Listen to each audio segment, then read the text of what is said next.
Arrête, concentre-toi.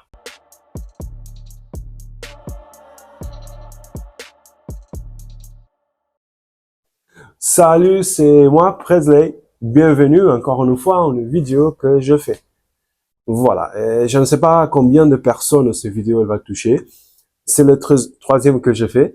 Et pour celui-ci, je me suis proposé d'être le plus naturel possible. Et les deux vidéos que je fais avant, j'utilisais un téléprompteur, vous savez, où on peut lire ce qu'on va dire. Parce que, comme ce message, je le fais en cette langue différente, et j'ai essayé de toujours avoir les mêmes mots, les mêmes phrases, toutes bien constituées. Par contre, en voyant un peu le résultat de ce que je fais, je me suis dit, écoute, pour l'instant, voilà, on a 10, 12 vues, ça va, c'est pas mal, mais on peut faire mieux. Donc, je décidais de profiter ces moments où je n'ai pas assez du monde pour me voir, pour ce moment, hein, j'ai décidé de me montrer le plus naturel possible. Donc bon, je me suis mis au défi, voilà, je vais faire cette vidéo en direct et ce qui sort, sortira. Pour vous, peut-être que ne me connaissez pas, je suis quelqu'un un peu difficile de mots, un peu difficile avec les paroles. C'est souvent que ce que je parle, je m'arrête, je ne sais point continuer, je me mélange trop dans ce que je dis. Donc voilà, c'est un défi, c'est une difficulté que j'ai eu depuis tout petit, de parler, de suivre une ligne, de me faire exprimer. Mais bon, je vais profiter de ces vidéos-là pour améliorer ma façon de parler. Voilà, c'est quelque chose qu'avec la répétition, avec l'entraînement, on va le faire mieux. Parce que même si je ne suis pas capable de parler exactement de la manière que je veux parler, il y a une chose que j'ai claire, c'est qu'est-ce que je veux dire. Et que c'est exactement sur ça qu'on va parler sur cette vidéo, d'être déterminé. Je sais que cette vidéo, elle t'est arrivée soit parce que le thumbnail, voilà, la miniature de la vidéo sur YouTube t'a attiré l'attention, soit parce que j'ai vu ma vidéo et j'ai dit, mais c'est trop bien, je vais le partager. Et là, tu es là pour le voir. Donc, voilà, on va parler sur être déterminé, être concentré. Donc, bienvenue et voilà, on va voir qu'est-ce que ça donne. Pourquoi j'ai choisi cet sujet, pardon. C'était parce qu'en lisant la Bible, je lisais l'épître de Jacques et il arrive un moment donné qui dit quelque chose qui m'a paru vraiment intéressante. Quand il parle que nous devons demander de la sagesse à Dieu, il dit après un moment une chose très claire. Il dit que la personne qui demande de la sagesse à Dieu le fasse sans douter. Parce qu'une personne qui doute ne recevra point. Bon. Et après un moment, il déclare une phrase très forte. C'est une personne, c'est un homme irrésolu, inconstant dans toutes ses voies. Et je me suis dit, mince, une personne irrésolue et inconstant dans toutes ses voies, c'est-à-dire c'est pas seulement dans une voie, c'est dans toutes ses voies, dans tout ce qu'il fait, c'est une personne inconstante. Donc ce que je me suis dit, c'est, mince, qu'est-ce que c'est être une personne irrésolue? Et est-ce que je suis en danger d'être une personne irrésolue? Donc, justement, pour savoir qu'est-ce que ça veut dire, je suis allé chercher dans le texte original.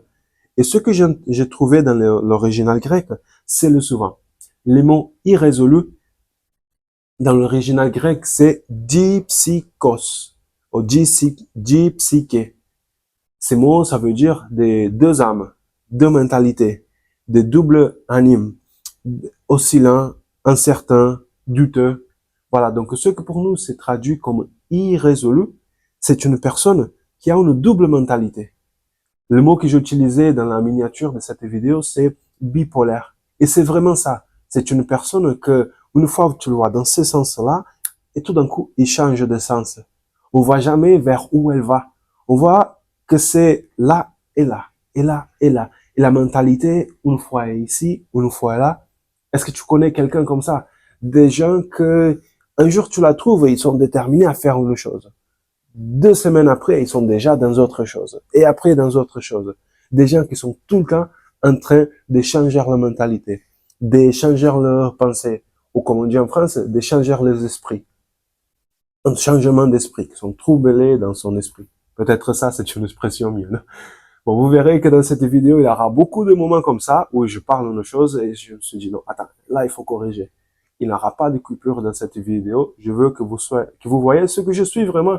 Je suis pas une personne des doubles chemins, mais je suis une personne qui cherche à être mieux, plus direct, à couper ce que je peux dire mal, améliorer là où il y a des choses mauvaises qui ne sont pas bien faites. Voilà.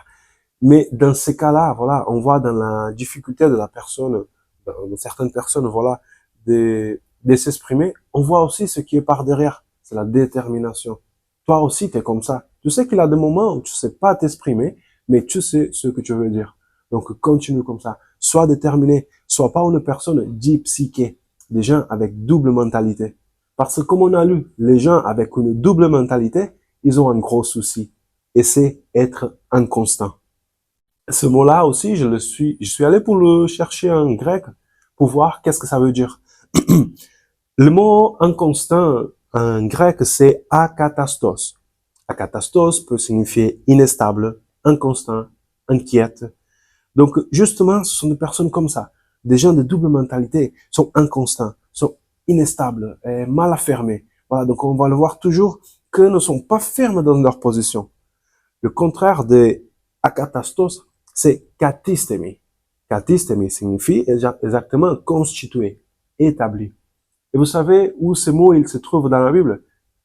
Il se trouve dans la parabole du serve fidèle que Jésus lui-même, il a établi.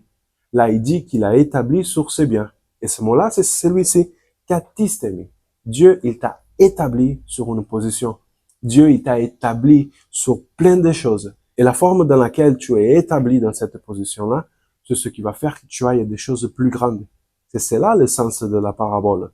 C'est que le serviteur, qui quand le Seigneur reviendra, les trouve établi en faisant bien ce que Dieu l'a établi à faire, il sera capable d'être dans des positions plus hautes. Et justement, c'est le premier point important d'être quelque personne établie, déterminée. C'est parce que Dieu il a des choses pour toi qui sont plus élevées que la situation dans laquelle tu es en train de vivre. Donc voilà, sois concentré, sois déterminé à accomplir ce que Dieu a mis dans ton cœur parce qu'il a des choses plus grandes pour toi. Voilà. Donc ça, c'est dit. Et ok, vous voyez, le lien, c'est pas parfois le parfait, mais vous me suivez, c'est vrai. Il y a autre mot dans la Bible qui se ressemble à celui-ci, d'inestable, mal affermi. C'est un synonyme et on le trouve deux fois aussi dans la lettre de Pierre. Et ce mot qu'on utilise comme mal affermi, en grec, c'est astérictos. Astérictos signifie inestable, mal affermi, vraiment. Donc, vous voyez, c'est un synonyme. Et dans ce texte-là, il fait référence à deux choses liées à la parole de Dieu. Il a un type de personnes mal affermies qui sont celles qui vont prendre la parole de la Bible, vont prendre la Bible, ils vont l'adapter à ce qu'ils veulent.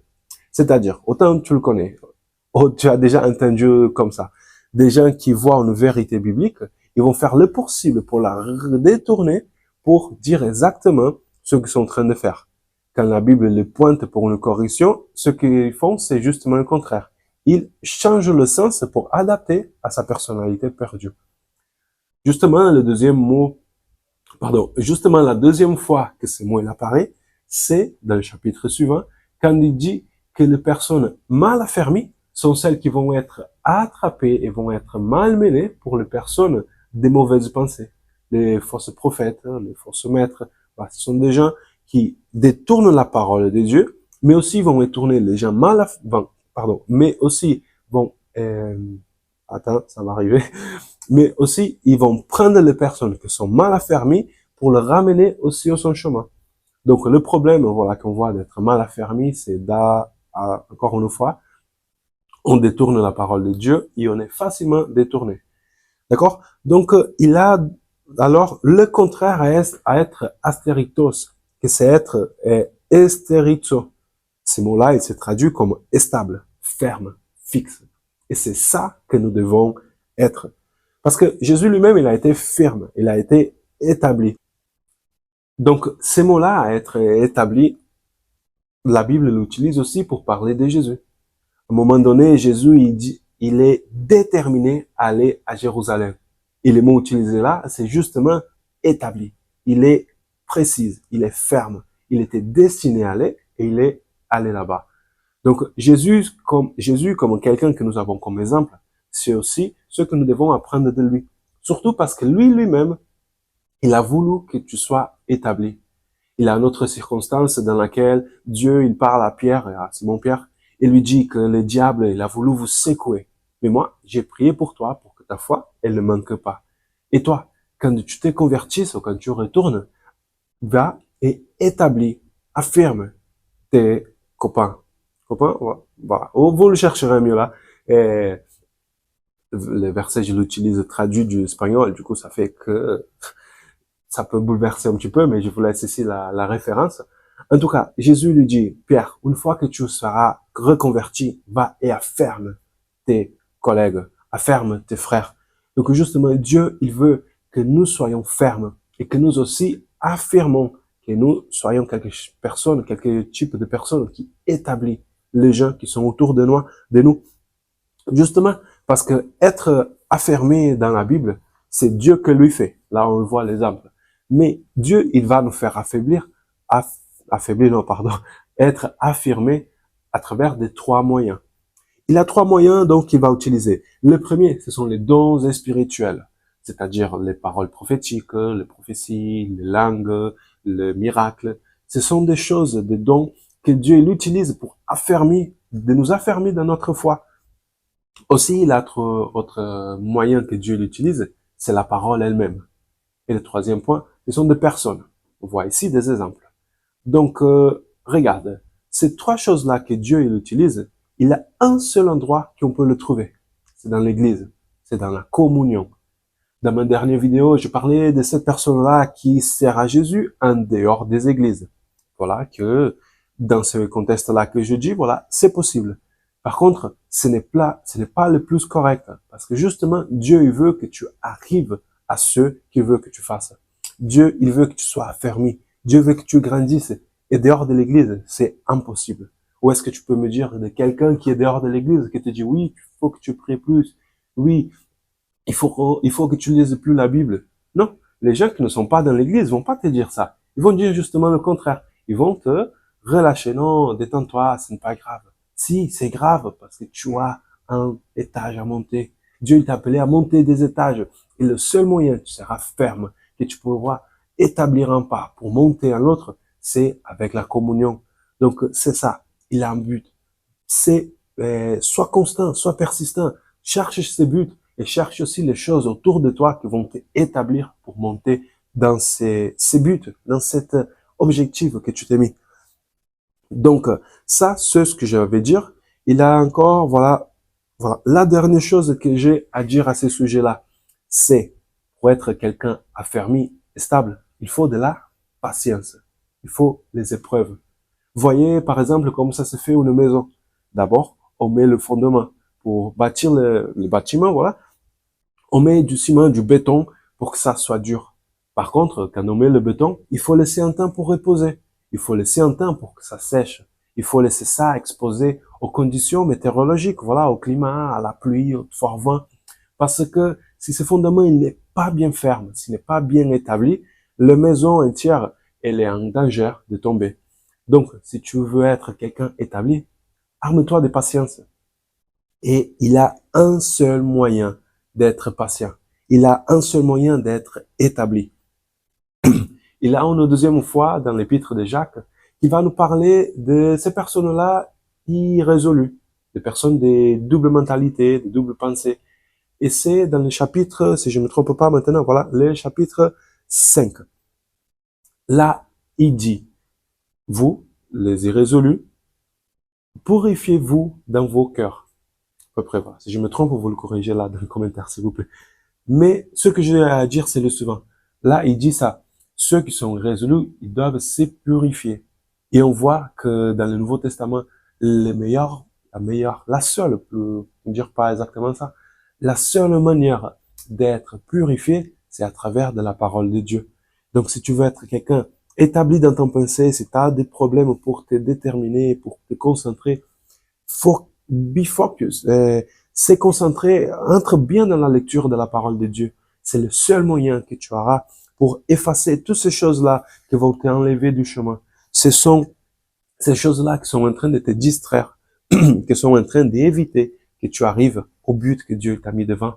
Donc, entre dans la parole de Dieu, lis la parole de Dieu et tu verras comment tes pensées vont être établies, ils vont être affermis. Donc, voilà les amis, c'était ce que j'avais à dire. Voilà, je ne sais jamais comment finir et c'est qui me connaît, il sait que je dis souvent ça. Mais c'est le message que j'avais pour vous aujourd'hui. Donc, garde-le. Partage-le avec des personnes que tu veux qui a besoin, que tu vois qui a besoin d'être affermi, que tu veux qu'elle soit plus déterminée. Voilà, parce que nous tous, nous connaissons des gens qui sont toujours comme ça, qui commencent, ils s'arrêtent. Et tu sais, quand ce sont des gens de notre famille, ou quand sommes nous-mêmes, notre famille le ressent. Vos enfants, ils sont fatigués de vous voir promettre des choses que tu complètes jamais. Ta femme, ton conjoint, il est toujours fatigué de que tu commences des choses et que tu ne finisses pas. Donc, on a tous, on est tous fatigués, voilà, on a tous marre des gens comme ça qui commencent et ne finissent jamais. Donc, si c'est ton cas, ou si tu connais quelqu'un proche à toi, voilà, avec douceur tu le diras, mais si tu connais quelqu'un à côté de toi, que cette parole, ça le ferait du bien, partage-le. Fasse-le voir qu'il a une manière d'être établi pour réussir ce que Dieu il a mis pour lui, ce que Dieu il a établi pour cette personne. Et voilà, encore une fois, je le dis, je suis Presley, ça c'est ma vidéo en français. Je me suis proposé parce que Dieu comme ça il m'a établi et c'est ça que je veux chercher, prêcher en cette langue. Maintenant, voilà, je vais préparer la prochaine vidéo, mais ce que je voudrais laisser pour toi, c'est le royaume des cieux est proche.